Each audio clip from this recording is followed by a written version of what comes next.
Hey everyone, I wanted to just briefly come on because we got another video for today. All right, and it's talking about peace and rest within your mind. A lot of you have been experiencing mind battles, mind games that's taking place. You're having no peace, you're having no rest. I want to remind you of a scripture before you see the video that just got recorded, and it's in 2 Corinthians, I believe is in chapter 10, and it's talking about casting every thought down and high imagination thought down that exalts itself against the knowledge of God, bringing every thought into the obedience of Christ. And I'm mentioning the scripture because some of y'all have not been casting these thoughts down. You have not been, thank you, Holy Spirit. You've been coming into an agreement with it. And the reason why it seemed to be taking over you is because you didn't cast it down. Think about when Jesus was in the wilderness and the enemy was coming to attack. He kept saying, no, it is written, and he gave a scripture.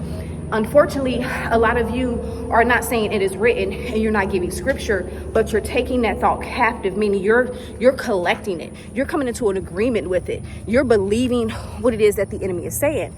And so because of that, these thoughts have literally began to transpire. It began to conform your life, okay? And so I want you to listen into this video because this video is going to help you, especially if you're in that mind space of feel like you can't win in this in your mind, okay? Also, the other thing I want to bring up is the fact that when the disciples, when they were out on that boat, right, with Jesus, there was so many of them that was like panicking because of the waves. Jesus was asleep. He was in perfect sleep. And he got up and he rebuked the waves. He rebuked what was coming to attack. You have to understand there's demons in that water, right? So Jesus, he was rebuking these things. And what happened? Peace began to take place. So with that being said, you have to understand that you have to do the same thing. Stop taking these thoughts as your own. Begin to cast it down. Begin to rebuke it. Amen. And apply the word of God. Now listen. All right. So I'm out here on my run today, and God tells me to stop at this little location to record. So here we are. You know, as I was running, I was just thinking about like the mind. Okay, God was showing me about the mind and like how so many people is battling in their mind. Again, so many people is battling in their mind. There's no peace, there's no rest, and ultimately they're struggling. And when I was running, I saw this pond and I heard like, look how calm the water is. Look how calm it is. There's no when I say ripples, meaning nothing obvious, there's no, you know, waves that's taking place like you see at the beach, but it's peaceful and it's calm. Even I hear the crickets, you know, which is also peaceful. And this is what God was showing me, is that when you allow yourself to be still, okay, this is a form of just being still, okay, this is where you will begin to find a lot of your peace, a lot of your joy, and you begin to feel the presence of the Lord. The reason why a lot of you are not experiencing the peace is because you're all over the place. I did a video yesterday and I was talking about like taking your own path and going down your own way and, you know, doing your own things, even though God is leading you and directing you into another path. But I was hearing him say like, you know, I thank you, Holy Spirit. I hear him saying this, that it's chaos. Come on, speak, Holy Ghost. I decrease. He's saying that's chaos when you're trying to do your own thing. That's when you begin to see the ripples. You begin to see the waves. You begin to see things overflow over you, okay, and not under you. Remember, God said that, you know, that Satan is crushed under our feet.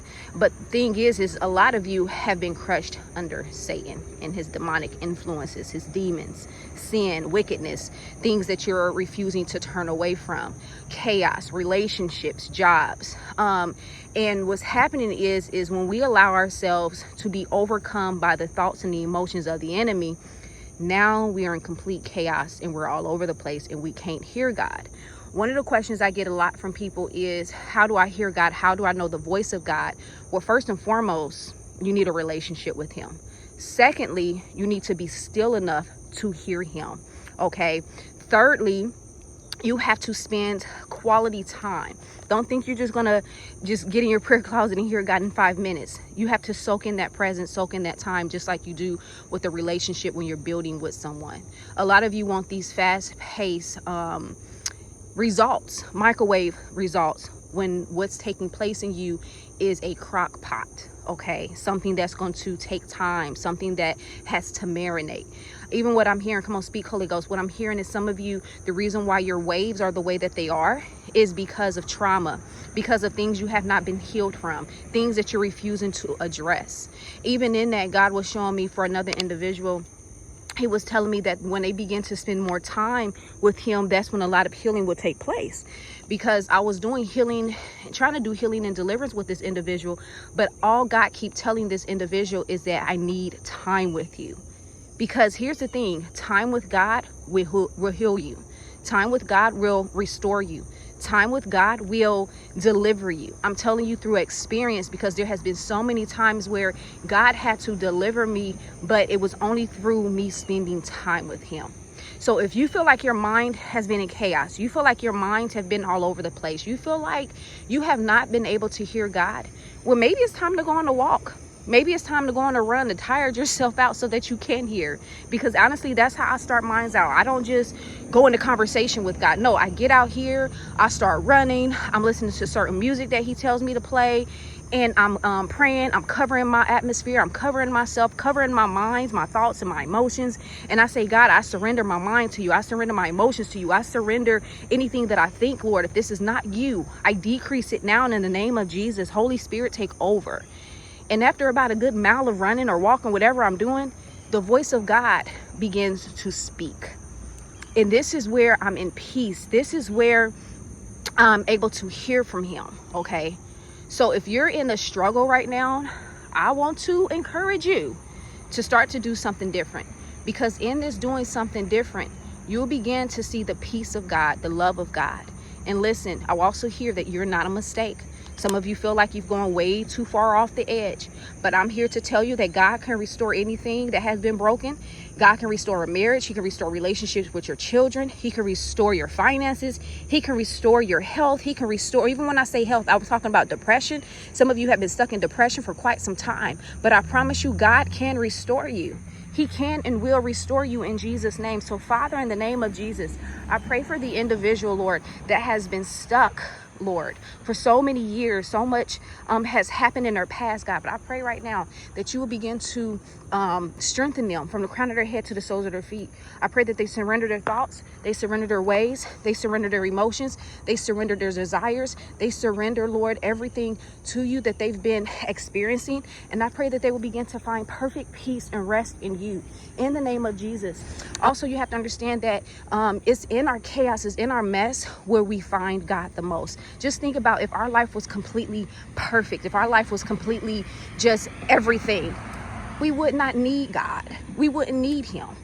But sometimes things have to get stirred up so that we can realize that in real life, we really need God. We cannot do this on our own. So I pray blessings to y'all. I pray restoration to y'all. In Jesus' mighty name we pray.